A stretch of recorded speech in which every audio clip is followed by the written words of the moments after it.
Good afternoon दोस्त। कुछ दिनों से मैं वीडियो नहीं बना पा रहा था। इसके आज मैं इसके बारे में भी बात करूंगा। साथ ही साथ मेरा सीपीओ का मेडिकल हो गया और मेडिकल में क्या क्या प्रॉब्लम आई और क्यों मुझे री मेडिकल मिला और री मेडिकल में मेरा क्या हुआ, फिट हुआ अनफिट हुआ, मैं सब चीज़ के बारे में डिस्कस करूंगा। और आपके सामने में ये आप देख रहे हैं कि जो यहाँ पे मैंने ये कर रखा है कि आपको यहाँ पे एडमिट कार्ड, जो यहाँ पे मैंने री मेडिकल का, मुझे जो मेरा मेडिकल था वैसे 24 को था मेरा, सॉरी 22 को था और 24 को, मतलब कि ये 22 को डीबी हुआ। डीबी के बाद उसी दिन थोड़ा सा ब्लड यूरिन वगैरह हुआ और उसके बाद मेरा फाइनल जो रिजल्ट आया था वो 24 को आया था और मुझे 24 को री मेडिकल जो है 24 को मिला था। और वो री मेडिकल कब था मेरा, तो यहाँ पे देखिए 26 को था। उसके बाद री मेडिकल में क्या हुआ, ये सारी चीज़ के बारे में आज बात करूँगा आप लोगों से, क्योंकि बहुत दिन से मैं वीडियो नहीं बना पा रहा था क्योंकि मैं ट्रेनिंग में था। रेलवे में मैंने ज्वाइन कर लिया है, तो उसके बारे में बात करूंगा कि ट्रेनिंग के बाद मैं क्या करूंगा, आगे मुझे क्या करना है। ये सारा चीज़ मैं डिस्कस करूंगा। आज मुझे थोड़ा टाइम मिल गया है तो मैं बात कर लेता हूँ, क्योंकि आज के बाद फिर मैं कल चले जाऊँगा ट्रेनिंग से। तो आज ही वह टाइम है, तो मैं एक वीडियो मैंने सोचा कि आप लोग को बना दूँ। ठीक है, तो चलिए एक एक चीज़ को डिस्कस करते हैं, सारी चीज़ को। पहले इसको मैं इरेज करता हूँ। ठीक है, उसके बाद मैं पूरा चीज़ आप लोग के सामने डिस्कस करूँगा आज। तो देखिए, मेरा मेडिकल था 22 को था। ठीक है, मुजफ्फरपुर में था, मुजफ्फरपुर सीआरपीएफ कैंप। ठीक है, सीआरपीएफ कैंप में था। तो जब वहाँ गया मैं गया जब वहाँ मैं गया तो क्या क्या हुआ। तो सबसे पहले जब जाने के बाद सबसे पहले मेरा जो है वहाँ पे डीवी करवाया गया, डीवी करवाया गया। और डीवी में आपका डॉक्यूमेंट जो था वो आपका 10th 12th और ग्रेजुएशन, इसका मार्कशीट और सर्टिफिकेट। ठीक है, हालांकि सीबीएसई वालों का 10th का सेम ही होता है, लेकिन बिहार बोर्ड वालों का, हम बिहार बोर्ड से तो अलग अलग होता है। ठीक है, उसके बाद आपका यदि कास्ट है तो कास्ट सर्टिफिकेट। और इसमें भी था कि 30/8/2022 से पहले का ये सर्टिफिकेट होना चाहिए। ठीक है, और ओबीसी के लिए जो था 19 से क्राइटेरिया, और जनरल के लिए भी, जनरल के लिए तो लगता ही नहीं है, तो एसटी एससी के लिए भी यही ये था कि 30/8/2022 के लिए से पहले का कास्ट सर्टिफिकेट होना चाहिए। ओबीसी के लिए भी 30/8/2022 और ईडब्ल्यूएस का भी 30/8/2022 से पहले का सर्टिफिकेट होना चाहिए। लेकिन ओबीसी और ईडब्ल्यूएस में 3 साल का क्राइटेरिया दिया गया था, 19 से 22 के बीच में। ठीक है, ये सारा चीज़ डॉक्यूमेंट वेरिफिकेशन में अप्रोक्स हमारा जो मैं एंट्री किया यहाँ पे सीआरपीएफ कैंप में 7 बजे। ठीक है, 7 बजे मेरी एंट्री हुई। ठीक है, 7 बजे एंट्री होने के बाद हम लोगों को एक जगह बैठा दिया गया। जैसे पिछले बार हुआ था सेम उसी उसी तरह से प्रोसेस था, क्योंकि मैं सीआरपीएफ पहले, मेरा पिछले बार भी सीआरपीएफ में ही था, इस बार भी सीआरपीएफ पड़ा। तो मुझे बेसिकली बहुत सी वहाँ से पता था, तो वहाँ पे बैठाया गया। फिर लेकिन इस बार ये था कि इस बार डीवी हो रहा था, तो सीआरपीएफ कैंप गया, वहाँ डीबी हुआ। वहाँ बैठाया गया एक 40, मतलब हम लोग में 67 सॉरी 80 में, 80 बच्चों में 67 बच्चे प्रेजेंट हुए थे। ठीक है, और जब प्रेजेंट के बाद हम लोग को एक रूम में बैठाया गया, एक चेयर लगा हुआ था, सब पे बैठा दिया गया। फिर उसको ग्रुपिंग किया गया। 20-20 का 4 ग्रुप बनाया गया, 20-20 लड़कों का, 20-20 लड़कों का जो है 4 ग्रुप बनाया गया। ठीक है, तो जिसमें हम लोग 67 थे, तो लास्ट वाले ग्रुप में कम लड़के रह गए थे। मतलब एक्चुअली हुआ क्या था कि वहाँ पे जितने, जैसे कि 1 से 20 तक आए, 1 से 20 तक में जितने बच्चे हैं, मान लो 17 ही बच्चे, तो 17 का ही ग्रुप बन गया। उसी हिसाब से 17-16 ऐसे करके ग्रुप बना था। लेकिन ग्रुप बनने के बाद हम लोगों को पूरा एक फॉर्म भराया गया। ठीक है, एक फॉर्म भराया गया जिसमें कि आप, अच्छा एक चीज़ और, यहीं पे ही हम लोगों को जो जो आपको चूज ऑप्शन करना है कि आपको सीआरपीएफ लेना है, बीएसएफ क्या, बीएसएफ लेना है, क्या लेना है, तो वो भी मैं बताऊंगा कि मैंने अपना प्रेफरेंस क्या रखा। ठीक है, इस सब चीज़ पे बात करेंगे। तो अभी देखते हैं आगे। तो डीबी हुआ, डीबी के बाद उसी दिन हम लोगों का जो है हम लोगों को एक्सरे के लिए भेज दिया गया। ठीक है, एक्सरे के लिए भेजा गया, एक्सरे के लिए एक्सरे करवाया, और कुछ बच्चों का यूरिन और ब्लड भी ले लिया गया था। हालांकि हम लोग को लेट हो गया था, क्योंकि 5 बजे हम लोग गए थे एक्सरे करवाने। एक बस आई, बस में हम लोग को बैठा के बाहर ले गया, आईटी हॉस्पिटल नाम है। ठीक है, तो वहाँ पे ले गया, वहाँ पे हम लोगों से एक्सरे करवाया गया। उसके बाद हम लोग बात कर लेते हैं कि उसके बाद क्या हुआ। तो उस दिन हम लोगों को रात में छोड़ दिया गया। ठीक है, बोले कि आप लोग सुबह 6 बजे आइए, क्योंकि हम लोग का जो है ब्लड और यूरिन नहीं लिया गया था, और सब बच्चों का ले गया था, तो उन लोगों को 8 बजे बुलाया गया। फिर नेक्स्ट डे हम लोगों का सबसे पहले हमारा था ग्रुप नंबर 2। ठीक है, ग्रुप नंबर 2 था। ठीक है, ग्रुप नंबर 2 में जैसे हुआ मैं वो बताता हूँ आपको। सबसे पहले हम लोगों को, हमको जो बुलाया गया, ग्रुप वाइज करके बुलाया गया, सिंगल सिंगल, पहले तो 5-5 का ग्रुप बनाया गया 20 में। फिर सिंगल सिंगल बच्चे को बुलाया गया। फिर वहाँ से जो अंदर जो डॉक्टर थे वो, तो सबसे पहले जब हम गए तो सबसे पहले हमारा वेट हुआ। ठीक है, वेट हुआ, वेट मेरा 67 kg था। तो हाइट के हिसाब से ठीक था। फिर वेट हुआ, बीपी हुआ। बीपी हुआ, फिर मतलब नियर विजन, मतलब कि आई का नियर विजन पढ़ा लिया गया। और क्या हुआ था, ये 3 चीज़ और भी हुआ था। बीपी हुआ था, पल्स हो गया था, आई हो गया था, और नोज हो गया था। ठीक है, ये इतना चीज़ मतलब कि वो बैठा के 10 मिनट में हर एक स्टूडेंट को 10-10 मिनट में बुला ले रहे थे। ठीक है। उसके बाद मतलब उसके कुछ देर बाद सबको, मतलब जब 20 लड़का का हो गया तो एक जगह ले गए, सबको खड़ा करवाएं, और उसके बाद आपका सबको एक ही साथ जो है वहाँ पे आपका क्या बोलते हैं, सबसे पहले क्या बोलते हैं, नौकनी चेक किया गया। नौकनी चेक किया गया। फिर आपका फ्लैट फुट चेक किया गया। फिर कुछ एक्सरसाइज करवाएं। एक्सरसाइज करवाने के बाद उन्होंने हाथ, जो हैंड का कैरी एंगल वगैरह होता है वो वेरी कोच। ठीक है। अच्छा, एक चीज़ बता दें कि हम लोगों में नौकनी नौकनी नौकनी जो है उसमें बच्चे निकले हैं। ठीक है, नौकनी से बच्चे निकले हैं। प्लेटफॉर्म में एक को लगा था पर उसको बाद में हटा दिया गया। फिर एक्सरसाइज जब करवाएं तो जब हैंड कैरी एंगल में दो बच्चों को निकाला गया।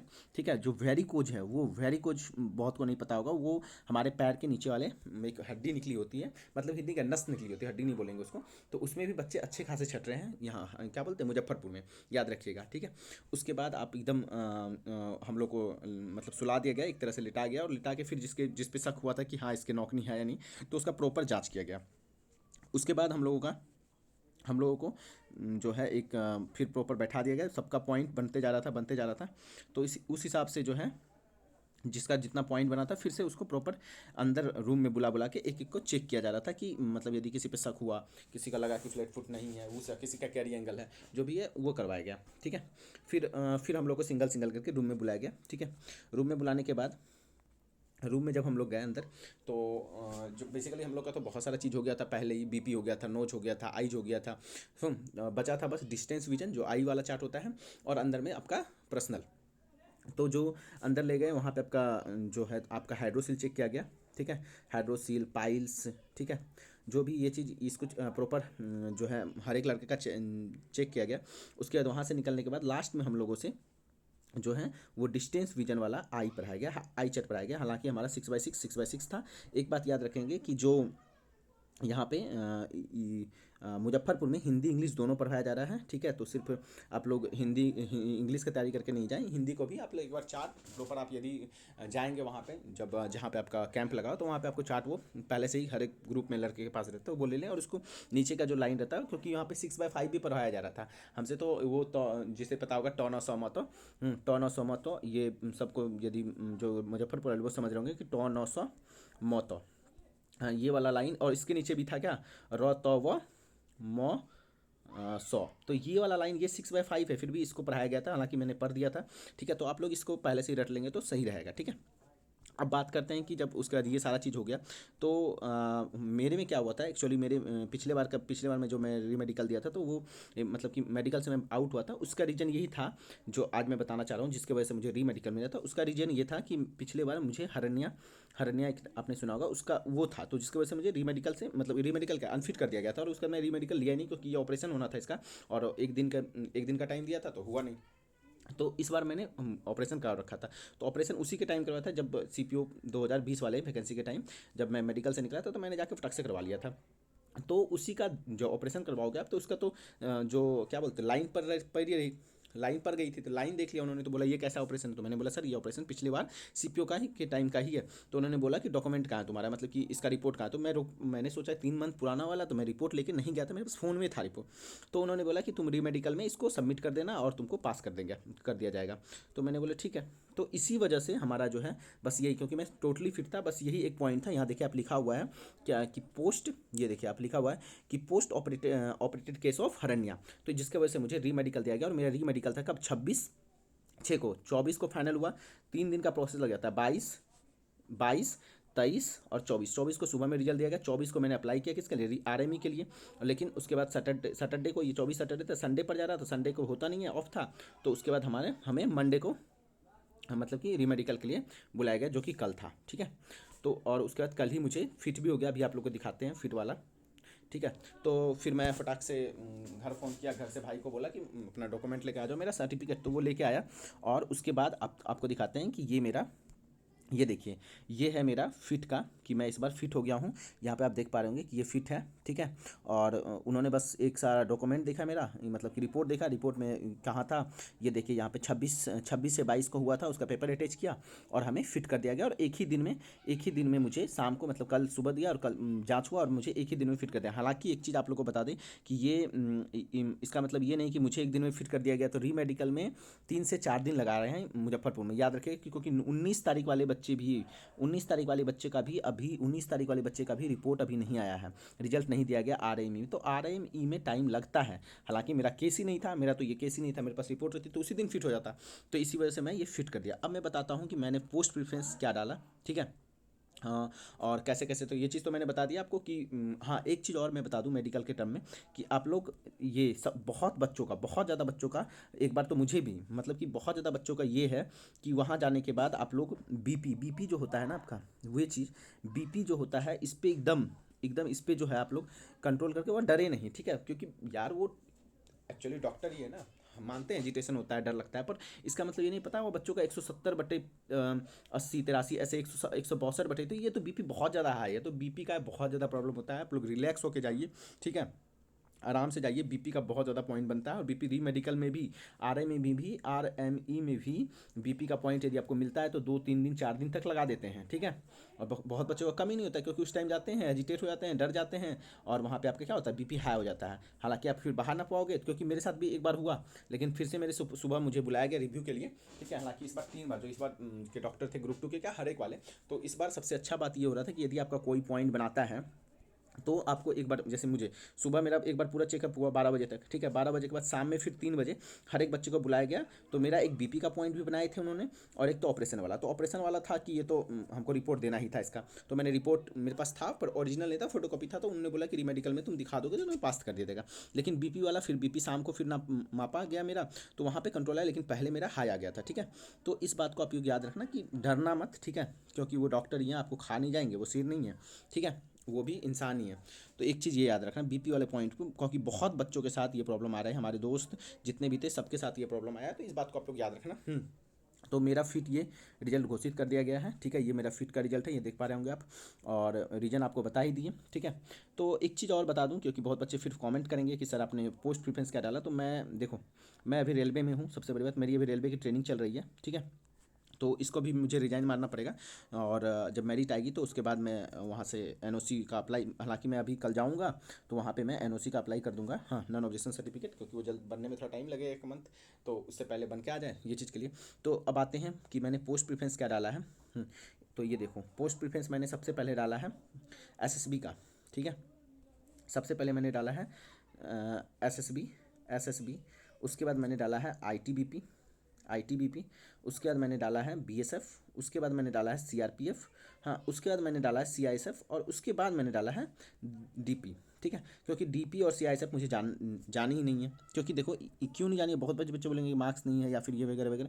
तो देखो मार्क्स तो हैं, लेकिन कि इतना मार्क्स है कि DP तो नहीं, लेकिन CISF मिल सकते हैं। लेकिन बात यह है कि मुझे जो CISF है या फिर जो DP है, इसमें देखो रिलैक्स तो है, आप रिलैक्स तो है, लेकिन यहाँ पे क्या है, प्रमोशन बहुत ज़्यादा स्लो है। DP का तो ऐसी स्थिति है कि भाई यदि आप वहाँ पे DP में ज्वाइन कर लेते हो, तो आप सब इंस्पेक्टर से इंस्पेक्टर बनते बनते लास्ट में ऐसा, कभी कभी तो ऐसा केस होता है कि इंस्पेक्टर पे ही आपको मतलब कि लास्ट मतलब रिजाइन बोल रहे हैं, मतलब जॉब खत्म हो जाती है आपकी, रिटायर हो जाते हैं आप इंस्पेक्टर पे। तो DP की प्रमोशन बहुत स्लो है, ठीक है, और बहुत ज़्यादा टेंशन भी है, पब्लिक डीलिंग करना होगा, पब्लिक डीलिंग में प्रेशर भी बहुत ज़्यादा रहता है, तो ये थोड़ा सा मुझे पसंद नहीं है। और CISF में भी सेम यही केस होता है कि इसमें पब्लिक डीलिंग तो नहीं, आराम का जॉब है, लेकिन इसका प्रमोशन बहुत ज़्यादा स्लो है, बहुत ज़्यादा स्लो है। इसी वजह से मैंने ये दोनों को लास्ट में रखा है, ठीक है, सबसे लास्ट में मैंने DP को रखा है। और SSB को क्यों रखा है, क्योंकि SSB सबसे, आपको भी पता होगा, सबको पता होगा कि SSB एक मतलब कि सबसे ज़्यादा ये ऐसा फोर्स है जो सबसे फास्ट प्रमोशन देता है, SSB, ठीक है। SSB के बाद मैंने रखा है किसको, ITBP के बाद मैंने रखा है BSF को, और उसके बाद मैंने रखा है CRPF को, ठीक है। तो इसी 4 फोर्स में मुझे लगता है कोई फोर्स एक मिल जाएंगी, ठीक है। और अब जो मिलेगा वो फिर मैं आपको रिपोर्ट करूँगा ही करूँगा, ठीक है। अब मैं थोड़ी सी बात कर लेता हूँ आप लोगों का कि मेडिकल के बाद मतलब कोई क्वेश्चन ज़रूर आएगा कि सर मुझे अभी बहुत कोई मैसेज कर रहे हैं कि सर क्या मुझे मेरे मार्क्स इतने बन रहे हैं, मेरे मार्क्स इतने बन रहे हैं, तो क्या मैं मेरा मेडिकल भी क्लियर होगा तो क्या मुझे एक पोस्ट मिलेगी। तो मैंने कटअप जो बना रखी है पीछे, उससे +-5, ये भी मत अनुमान रखो, ये भी नहीं जाएगा, जो मैंने बताया ना उससे नीचे ही जाएगा, उससे प्लस होने का बहुत कम संभावना है। 99% मैंने जो कटअप बता रखी है ना वही होगा, इस बात को आप लोग याद रखना, ठीक है। जो मैंने बताया है कटअप वही होगा, क्योंकि मैं पिछले साल का भी थोड़ा एनालाइज किया हूँ। इस साल वैकेंसी भी ज़्यादा है तो इस वजह से, ठीक है। और बहुत दिन से वीडियो नहीं बन पा रही थी, तो इसके लिए तो मैं सॉरी कहूँगा, क्योंकि टाइम नहीं मिल पा रही। मेरा ट्रेनिंग स्टार्ट हो गया है, और इधर अभी आया था, तो यहाँ भी ट्रेनिंग में भी मुझे छुट्टी 4 दिन की मिली थी, लेकिन वहाँ से भी अब री मेडिकल दे दिया, तो फिर 1-2 दिन का। तो अब देखते हैं, जैसा होगा आप लोगों को बताऊंगा, अपडेट करूंगा। और जिसके एक चीज़ और, जिनका मेडिकल हो गया है, जिनका मेडिकल हो गया है, वो जो है जो फिट है, ठीक है, या अनफिट है, या फिर अनफिट जो हुए, वो किस चीज़ में हुए, फिट हुए हैं तो मार्क्स उनके कितने बन रहे हैं, ठीक है। और वो कौन सा पोस्ट प्रिफ्रेंस में क्या पोस्ट सबसे पहले डाले हैं, तो वो पोस्ट प्रिफ्रेंस और मैं मार्क्स अपना जरूर शेयर करें कमेंट में, जिससे मुझे एक अनुमान मिले, और मैं लास्ट में एक वीडियो बना दूं कि हाँ आपको ये, क्योंकि बहुत बच्चे पूछ रहे हैं, तो मुझे भी थोड़ा सा डाटा चाहिए। तो आप लोग प्लीज़ आप इस पे कमेंट करें। और हाँ, एक चीज़ और भूले नहीं, आप लोग को बहुत बार बोल चुका हूँ कि आप लोग सब्सक्राइब जरूर करें, कमेंट करें, लाइक करें, ठीक है, वीडियो को शेयर करें, जिससे कि आपको पता चले, मुझे भी पता चले कि हाँ, कि बच्चे मतलब जो भी बच्चे पूछ रहे हैं कुछ, क्योंकि देखो जब तक सब्सक्राइबर नहीं बढ़ेंगे ना, तो फिर थोड़ा मोटिवेशन नहीं मिलता है, ठीक है। और इतनी टाइम भी नहीं है, तो आप लोग की वजह से मैं वीडियो भी बनाता हूँ। तो प्लीज़ आप लोग जाएँ, सब्सक्राइब करें। सीपीओ के लिए कोई भी सीपीओ हो गया, एसएससी से कोई भी रिलेटेड क्वेश्चन हो तो वो आप हमें करें, राइज करें। रेलवे से भी कुछ रिलेटेड क्वेश्चन है, ठीक है, वो भी यदि आप लोग पूछेंगे कि कहाँ कौन सा पोस्ट मिला है, तो मैं बताऊंगा। हालांकि मेरा पटना जोन था, और मुझे अभी पोस्टिंग धनबाद में मिली है, अभी मैं बताऊंगा, ठीक है। एक चीज़ और बता दूं आप लोगों को कि मेडिकल में आप लोग हेजिटेट ना हो, बीपी के लिए टेंशन नहीं ले, बीपी एकदम नॉर्मल, मतलब नॉर्मल रहे, और किसी तरह का कोई दिक्कत नहीं। हाँ, एक प्रॉपर जांच हो रहा है मेडिकल में। ये जानिएगा कि मेडिकल में आप, यदि आपका कोई प्रॉब्लम है तो वो पकड़ा जाएगा, ठीक है। लेजर वेजर करा के गए हैं तो आप पकड़े जाएंगे, इस बात को। हालांकि बहुत लड़के बोलते हैं कि नहीं पकड़े जाते। यदि आपको आरएमई मिल गया, तो आरएमई में आप फिक्स है कि आप पकड़े जाएंगे लेजर में, ठीक है। और बाकी ओवरवेट का जिसका प्रॉब्लम है, तो 5 किलो तक तो छोड़ रहे हैं, ठीक है। 5 किलो के बाद वो नहीं छोड़ रहे हैं। अंडर वेट 2 kg भी नहीं छोड़ रहे हैं। इस बात को याद रखेंगे कि अंडर वेट जो है वो 2 kg भी नहीं छोड़ रहे हैं, ठीक है। तो अंडर वेट वाले के लिए थोड़ा सा प्रॉब्लम हो सकती है। आप अपना वजन देख लें, 2 kg, क्योंकि 2 kg वाले को भी री मेडिकल मिला था, मेरे सामने ही था वो बंदा, ठीक है। तो 2 kg वाला जो अंडर वेट है, उनको प्रॉब्लम है, लेकिन अंडर वेट वाले को, लेकिन जो जो ओवर वेट है उसको 5 kg तक जो है रिलैक्स मिल रहा है। Thank you. तो आप लोग सब्सक्राइब जरूर कर लीजिएगा चैनल को। Thank you so much. आगे की वीडियो फिर मैं डालूंगा, आपको जो कमेंट जरूर करिएगा। Thank you.